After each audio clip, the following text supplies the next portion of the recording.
வணக்கம். எடப்பாடி பழனிசாமியின் அதிகாரங்கள் சட்டசபையில் பறிப்பு. சபாநாயகர் வெளியிட்ட மிக முக்கியமான அறிவிப்பு. நண்பர்களே, அதிமுகவின் தொண்டர்களாகிய நீங்கள் இந்த வீடியோவிற்கு ஒரே ஒரு லைக் மற்றும் சப்ஸ்கிரைப் பண்ணிருங்க.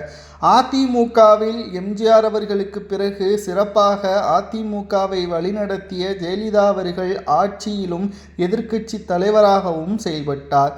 அதனைத் தொடர்ந்து ஓபிஎஸ் அவர்களும் சிறப்பாக செயல்பட்டார். ஆனால் பல்வேறு சூழ்ச்சிகளாலும் துரோகத்தினாலும் எடப்பாடி பழனிசாமி அவர்களது கையில் சிக்கிக்கொண்டு அதிமுக மிக பெரிய அளவிலான தோல்வியை நோக்கி மட்டும்தான் சென்று கொண்டிருக்கிறது. மக்கள் அதிமுகவை புறக்கணிக்கவில்லை. அதே சமயம் எடப்பாடி பழனிசாமியை தான் புறக்கணித்துள்ளனர்.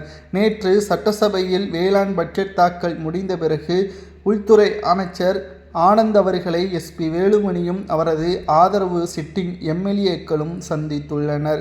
அதிமுகவின் கொறடாவாக எங்களது அணியில் இருந்துதான் நியமிக்க வேண்டும் என்று சபாநாயகரிடம் கடிதங்களை கொடுத்துள்ளனர். அது மட்டுமல்ல, பெரும்பான்மை எந்த பக்கம் இருக்கிறதோ அங்குதான் எனது ஆதரவு இருக்கும் என்பதையும் சபாநாயகர் தெரிவித்துவிட்டார்.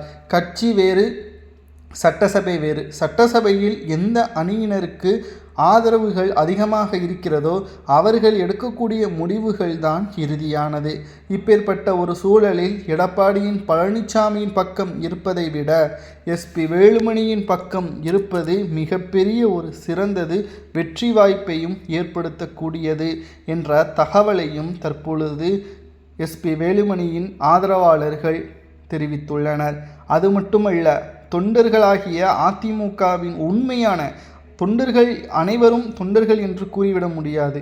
உண்மையான தொண்டர்கள் களத்தில் வெற்றி வாய்ப்பை மட்டும்தான் பெற வேண்டும். பணத்திற்காக எந்த ஒரு கட்சியின் தொண்டர்களும் செயல்பட மாட்டார்கள். உண்மையான தொண்டர்கள் எம்ஜிஆரை பிடித்து அவரது கொள்கைகளை பிடித்து கட்சியின் வெற்றிக்காக செயல்படக்கூடியவர்கள் தான் உண்மையான தொண்டர்கள்.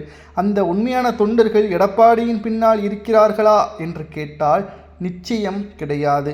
ஏனென்றால் எடப்பாடி பழனிசாமி அவர்களுக்கு 11 முறை வாய்ப்புகளை கொடுத்து அந்த 11 முறைகளும் தோல்வியை தழுவிய எடப்பாடி சட்டசபையில் இருக்க வேண்டிய அவசியமே இல்லையே. அவர் எதற்காக அதிமுகவில் பயணிக்க வேண்டும்?